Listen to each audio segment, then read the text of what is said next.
ધારી નગરપાલિકાની ઘોર બેદરકારી ફરી આવી સામે. રિપોર્ટ બાય સંજય વાળા, ધારી, અમરેલી. મારું નામ અશરફ છે. હું સરસિયા રોડ નવી વસાહત ઉપલા કોટરમાં રહું છું, રહેવાસી છું.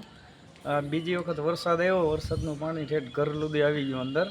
હવે આમાં અમારે રહેવું કેમ? તંત્રને 2 વખત રજૂઆત કરી, કોઈ છતાં આવતું નથી. કાંઈક યોગ્ય પગલાં લે સરકાર, એવી અમારી નમ્ર વિનંતી કે 2 વખત રજૂઆત કરી. આ બીજી વખત તો પાણી ઠેઠ રૂમ સુધી આવી ગયા.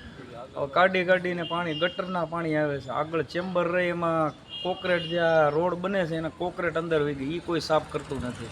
પાણી બધું એ ઉપરનું બધું અહીંયા ગટરનું અમારે આવે છે. સરકાર આને પગલાં લે એમ અપેક્ષા.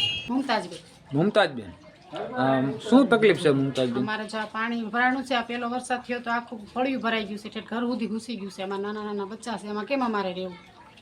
ગટરમાં 2 વખત રજૂ કરી તો કોઈ આવતું નથી. ચેમ્બરો કેટલી ભરાઈ ગઈ છે, કોઈ ગટર સાફ કરવા આવતું નથી. સુધરાએ લખાઈ આવ્યા તોય કોઈ ધ્યાન દેતું નથી. આ બીમારી ફેલે તો આ કોણ જવાબદારી લે? અમારે આમાં કેમ રહેવું? કોઈ ધ્યાન દેતું નથી.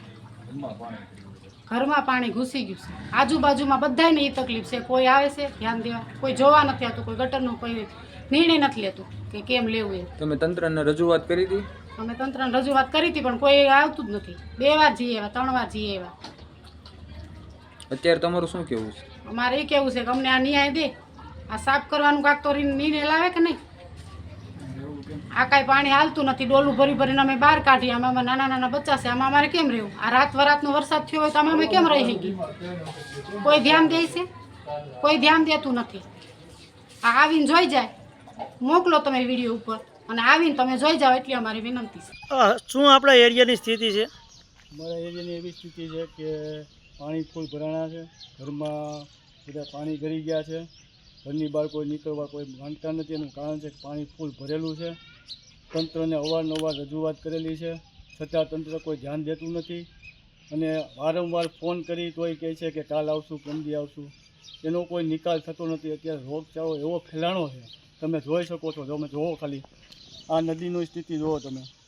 આ વસ્તુ ખરેખર વ્યાજબી નથી. તંત્રને ખરેખર ધ્યાન દેવું જોઈએ. અમારા એરિયાની મુલાકાત લઈ તો એને ખ્યાલ આવશે કે ખરેખર આ વસ્તુ કેવી બનેલી છે. આ અવારનવાર રજૂઆત કરી છતાં અમારું કામ કરતા નથી, તો એનું કારણ શું છે એ અમને દર્શાવે.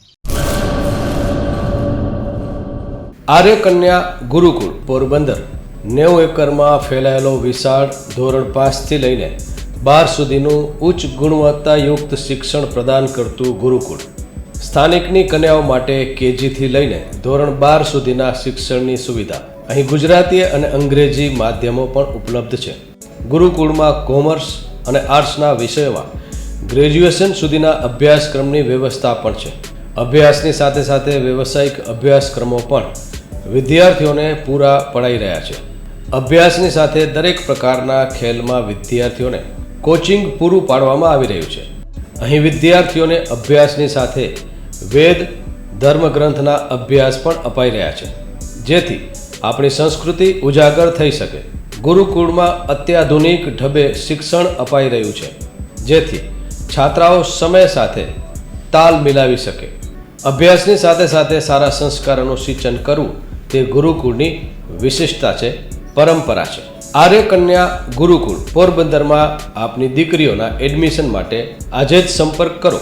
8258 0 30 33 8258 0 40 40 4.